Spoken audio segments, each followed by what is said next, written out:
memiliki dua jenis kekebalan tubuh. Ada yang disebut sebagai kekebalan aktif dan kekebalan pasif. Apa beda keduanya? Untuk kekebalan aktif, nah tubuh ini dia menghasilkan antibodi, yaitu protein untuk melawan yang namanya antigen. Ya, jadi kekebalan aktif ini contohnya yang didapatkan secara alami. Misalkan kita kena bakteri, kemudian kita sakit, nah dihasilkan antibodi kemudian sembuh, itu adalah kekebalan aktif. Jadi saat bakteri itu muncul kembali, maka kita udah punya memori gimana cara melawan bakteri tersebut.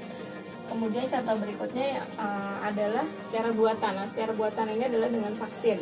Nah, ini sangat membantu tingkat survival orang-orang masa kini ya. Zaman dulu orang itu banyak sekali tingkat kematian gara-gara penyakit mewabah ataupun penyakit pandemi. Nah, seperti sekarang kalau sedang wabah atau pandemi corona ya, sedang dicari vaksinnya. Nah,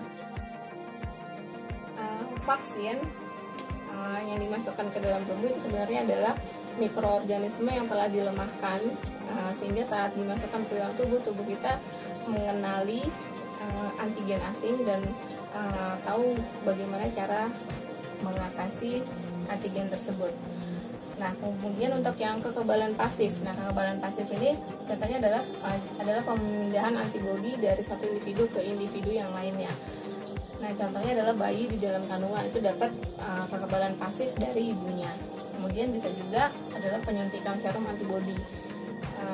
Nah, kalau seperti wabah corona yang sedang terjadi, sebenarnya ada cara mudah, yaitu dengan menyuntikkan pasien positif corona yang memang sakit ya, pasien PDP itu dengan orang yang positif tapi udah sembuh. Jadi pasien yang positif dan sembuh dia udah membentuk antigen atau gimana caranya melawan si virus corona ini. Nah, antigennya itu sebagai kekebalan pasif. Jika dia disuntikan ke orang yang sakit, maka orang itu akan membentuk antigen dan bisa melawan si virus corona.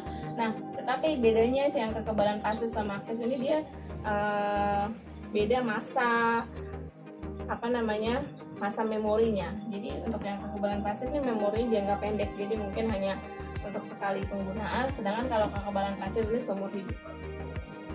Oke, berikutnya adalah sering sekali ya kalau kita misalkan luka gitu terbentur.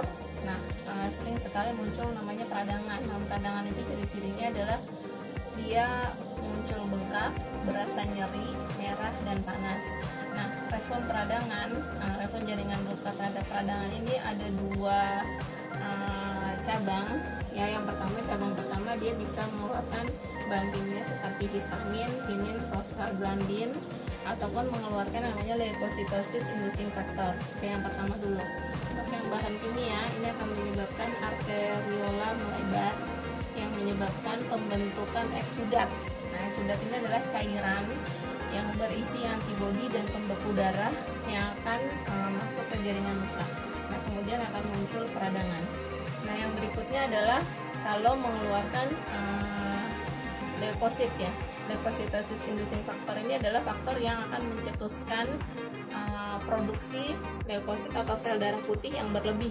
Nah, namanya leukositosis. Jadi sel darah putih diproduksi lebih tinggi dari biasanya. Nah, yang berikutnya adalah diapedesis. Nah, diapedesis ini nanti sel darah putihnya akan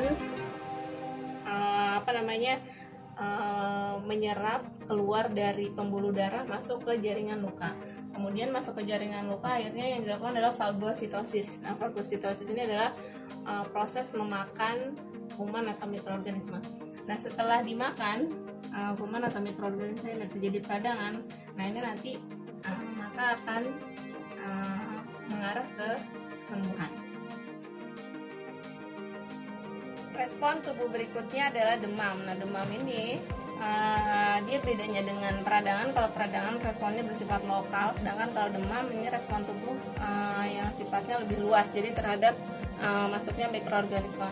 Nah, jadi demam itu sebenarnya bukan berarti positif corona ya. Sekarang orang banyak diperiksa suhu tubuhnya, walaupun memang 88% penderita corona itu positif pertama kali dari demam, tapi tidak berarti setiap yang demam itu positif corona.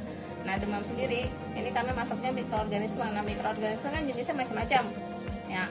Oke, nah kenapa kita demam? Nah ternyata demam itu punya fungsi bagi tubuh. Yang pertama, saat demam, hati dan limpa itu akan menahan produksi Fe, zat besi, dan zinc.